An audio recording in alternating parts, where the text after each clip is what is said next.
Hello दोस्तों, स्वागत है आप सभी का आपके अपने यूट्यूब चैनल इंग्लिश आनियत पर। दोस्तों, जैसा कि इस समय हमारा टेंस का सीरीज चल रहा है जिसमें हम प्रेजेंट टेंस की बात कर रहे हैं।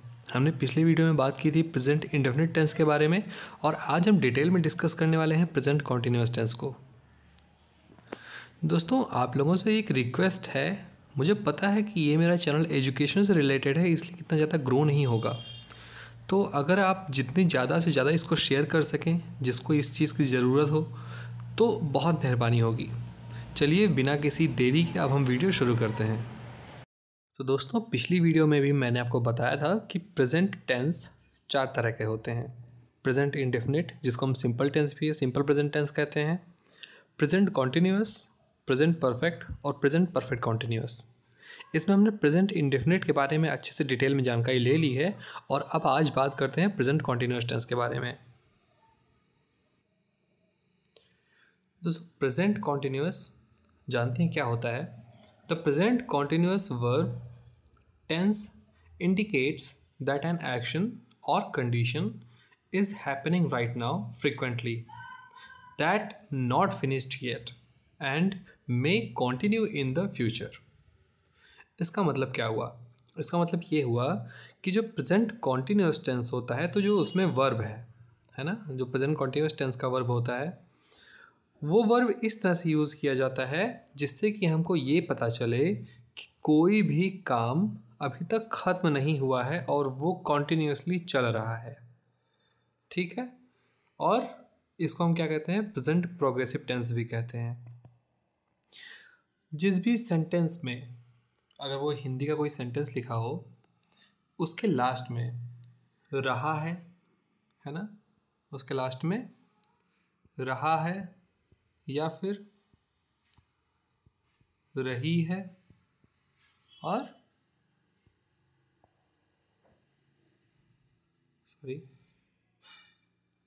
रहे हैं आ जाए तो वो जो हमारा सेंटेंस होगा हिंदी का उसको हम जब ट्रांसलेट करेंगे तो उसमें हम प्रेजेंट कॉन्टिन्यूअस टेंस के रूल्स को अप्लाई करेंगे। ठीक है, क्या क्या आ जाए? रहा है, रही है और रहे हैं। चलिए इसको हम समझेंगे किस तरह से ट्रांसलेट करते हैं।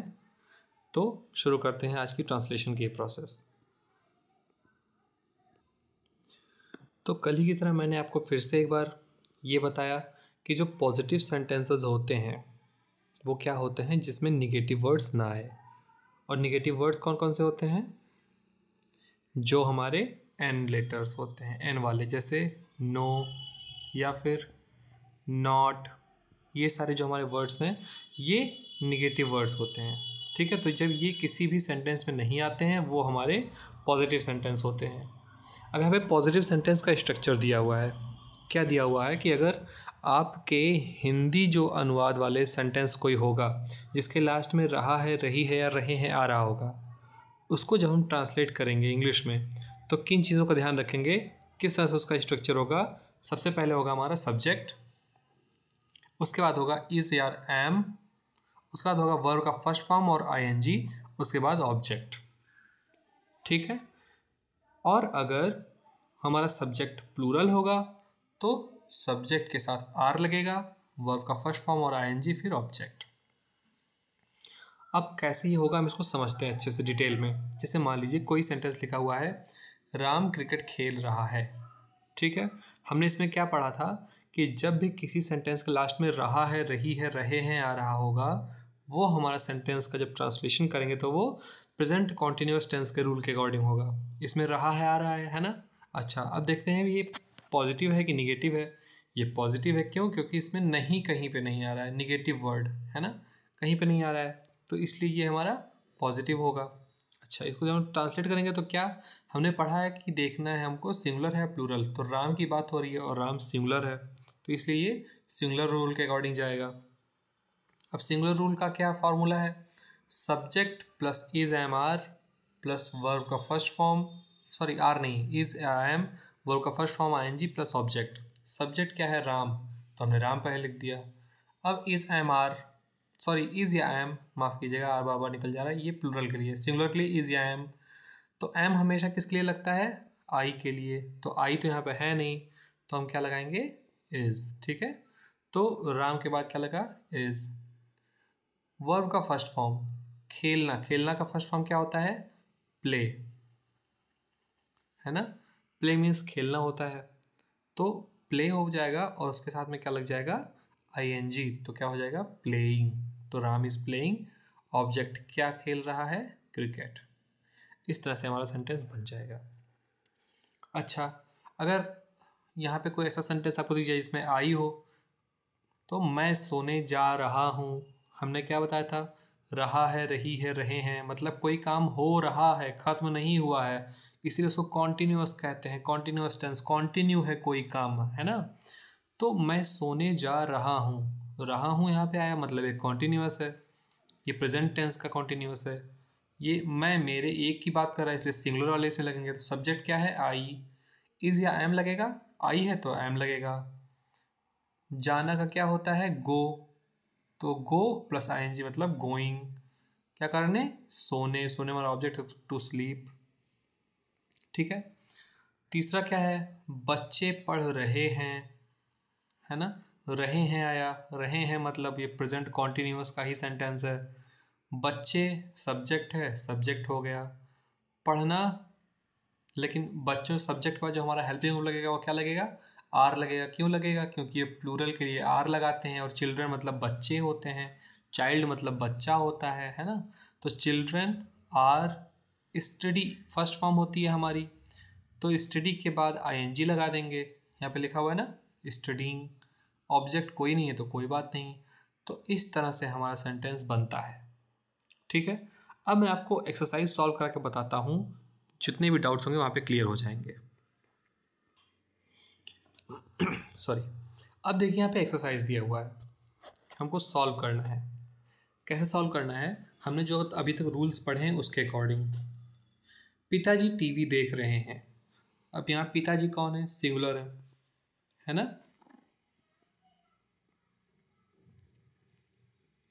एक मिनट। तो यहाँ पिताजी कौन है? सिंगुलर है। तो सिंगुलर वाला हमारा रूल क्या था? सब्जेक्ट सबसे पहले आता है, उसके बाद इज या एम आता है। एम किसके लिए आता है? हमेशा आई के लिए, इसलिए यहाँ पे क्या होगा? इज होगा। फादर इज,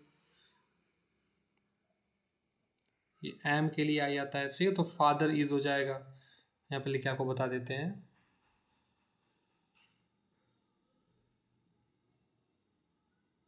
फादर इज, एक मिनट इसको मैं रेज कर दूँ,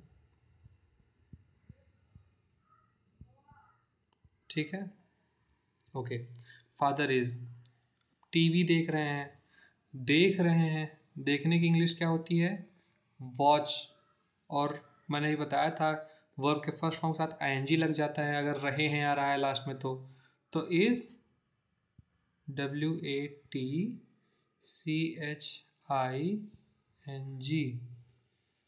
फादर इज वॉचिंग, क्या देख रहे हैं?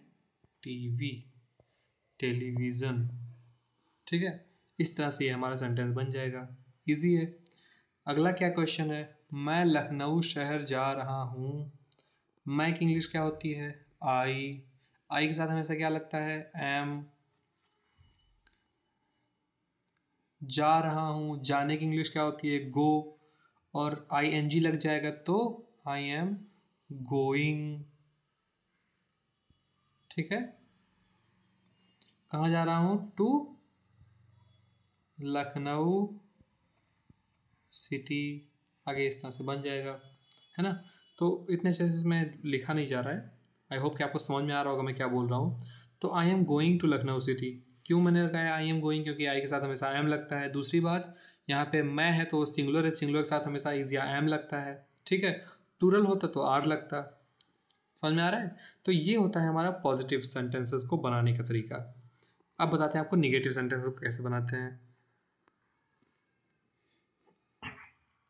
तो निगेटिव सेंटेंस का स्ट्रक्चर क्या होता है? उसी तरह होता है सब कुछ। सब्जेक्ट इज और एम हमेशा सिंगुलर के लिए, और प्लूरल के लिए आर, है ना? और वर्ब का फर्स्ट फॉर्म आईएनजी, वर्ब का first form ING, object object. बस इसमें चेंज क्या होता है कि जब भी हमारा हेल्पिंग वर्ब है जो भी, उसके बाद नॉट आ जाएगा। ठीक है। अच्छा, निगेटिव सेंटेंस होते क्या हैं जिसमें निगेटिव वर्ड्स यूज़ होते हैं, जैसे नहीं, है ना, ये निगेटिव वर्ड है, या नॉट, नो, ये सारे हमारे निगेटिव वर्ड्स होते हैं। तो जब भी हमारा किसी भी सेंटेंस में निगेटिव वर्ड आ जाए और उस सेंटेंस का जो एंड हो रहा है हिंदी का, उसमें रहा है या रही है आ रहा हो, तो वो हमारा किस में ट्रांसलेट होगा, इंग्लिश में जब करेंगे तो प्रेजेंट कॉन्टिन्यूअस टेंस में। ठीक है।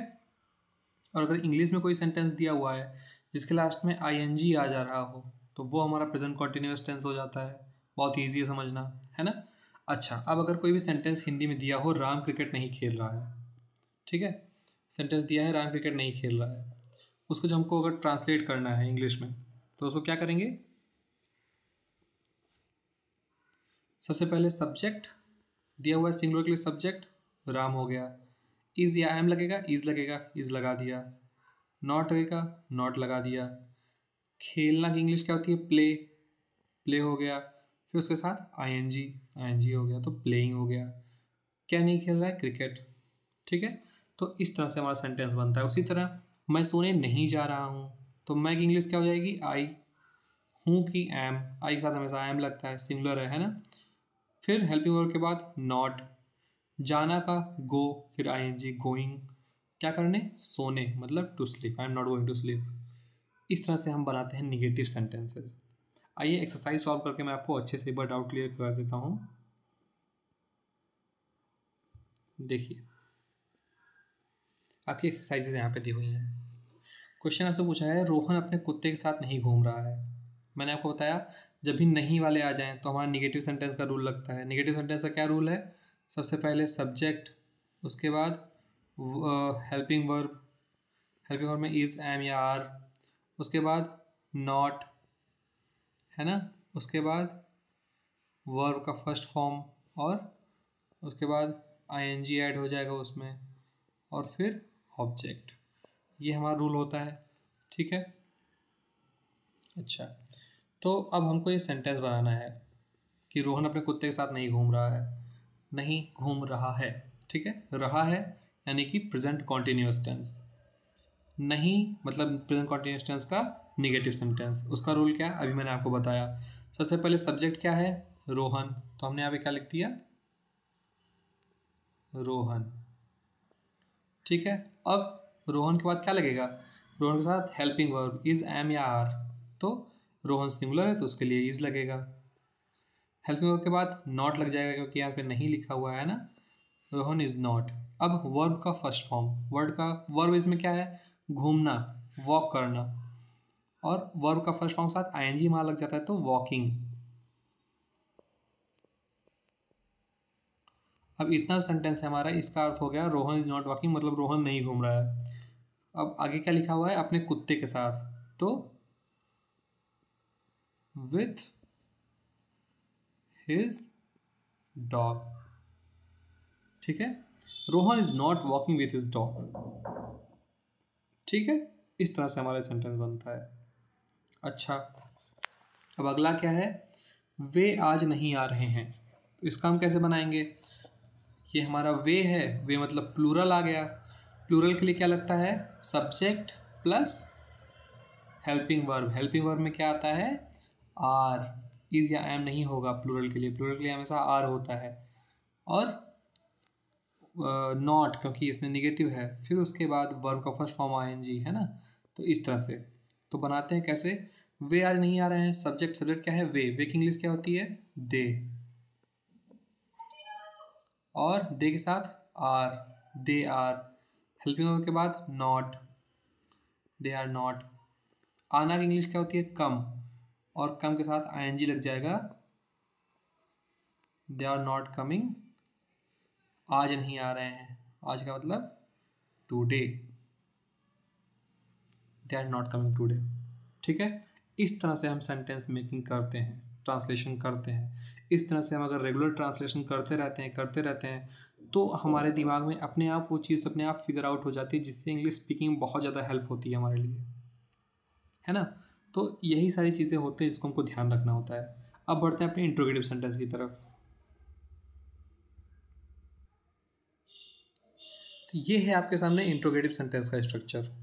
अगर कोई भी सेंटेंस हमारा इंट्रोगेटिव होता है प्रेजेंट कॉन्टिन्यूअस टेंस में तो उसको हम कैसे बनाएंगे।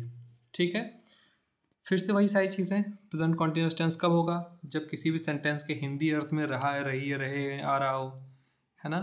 अच्छा, दूसरी बात, अगर उसमें नॉट आ रहा है तो निगेटिव सेंटेंस होगा, नॉट नहीं आ रहा है तो पॉजिटिव सेंटेंस होगा, और उसमें अगर कोई क्वेश्चन पूछ रहा है तो वो क्या होगा? इंट्रोगेटिव सेंटेंस होगा।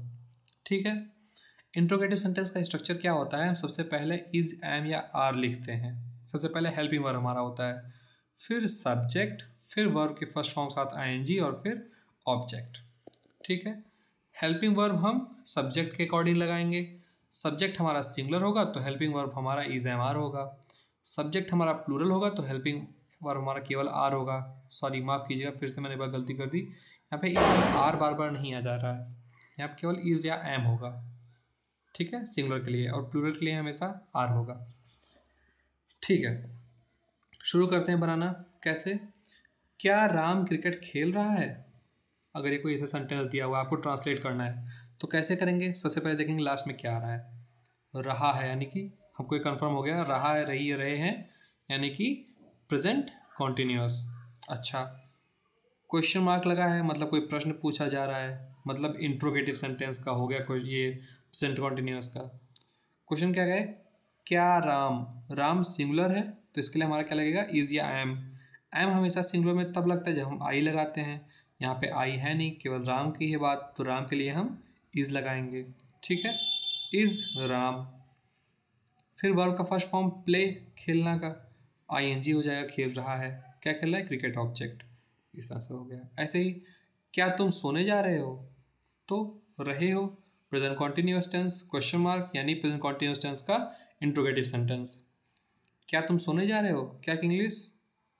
आर हो जाएगा। क्यों? क्योंकि यहाँ पे तुम के लिए यू यूज़ हो रहा है, और हमेशा जब हम यू यूज़ करते हैं प्लूरल और यू के लिए हमेशा आर लगता है। ठीक है, तो आर यू, जाना की गो, और जा रहे हो यानी गोइंग टू स्लीप, सोने। उसी तरह, क्या बच्चे पढ़ रहे हैं? तो बच्चे, चिल्ड्रन प्लूरल है, प्लूरल के लिए हमेशा आर लगता है, तो आर चिल्ड्रन पढ़ रहे हैं, स्टडीइंग हो जाएगा, क्वेश्चन मार्क। तो इस तरह से हमारा इंट्रोगेटिव सेंटेंस बनता है। ठीक है, एक्सरसाइज सॉल्व करते हैं, सब कुछ क्लियर हो जाएगा। देखिए दोस्तों, यहाँ पे एक्सरसाइज दी हुई है, क्या तुम शहर जा रहे हो? हमने बताया जब भी आप कभी भी ट्रांसलेशन करिए सबसे पहले लास्ट में उसके देखिए क्या लिखा हुआ है। रहे हो मतलब कि ये कॉन्टिन्यूअस टेंस है ना, प्रेजेंट कॉन्टिन्यूअस टेंस। क्वेश्चन पूछा जा रहा है मतलब प्रेजेंट कॉन्टिन्यूअस टेंस का कौन सा सेंटेंस है? Interrogative sentence. इंट्रोगेटिव सेंटेंस में सबसे पहले क्या आता है? Helping verb. हेल्पिंग वर्ब किसके अकॉर्डिंग आएगा? सब्जेक्ट के अकॉर्डिंग। सब्जेक्ट क्या है? तुम की इंग्लिश क्या होती है? यू। और यू के लिए हम हमेशा क्या यूज़ करते हैं? प्लूरल वाले हेल्पिंग वर्ब। प्लूरल यानी आर,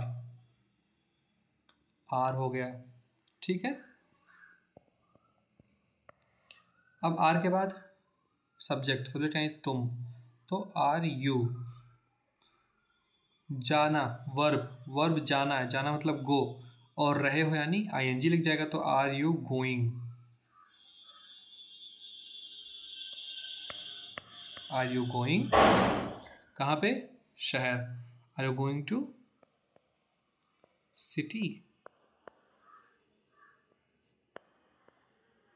यहाँ पे क्वेश्चन मार्क। ठीक है, are you going to city, क्या तुम शहर जा रहे हो? ये आपका करेक्ट एकदम ट्रांसलेशन हो गया। ठीक है, अच्छा, अब अगर मैं बात करूँ अगले सेंटेंस की, तो क्या तुम चेस खेल रहे हो? तो इसी इंग्लिश कैसे हम बनाएंगे, इसका ट्रांसलेट कैसे करेंगे?